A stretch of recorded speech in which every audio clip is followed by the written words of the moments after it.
ॐ सोमनाथाय नमः।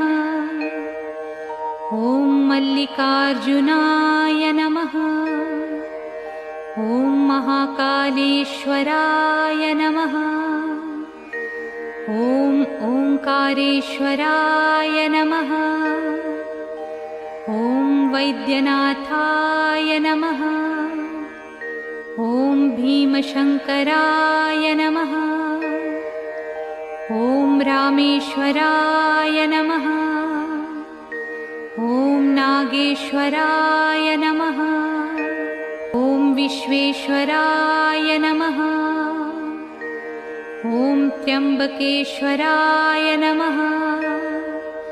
ॐ केदारेश्वराय नमः। ॐ भुस्मेश्वराय नमः।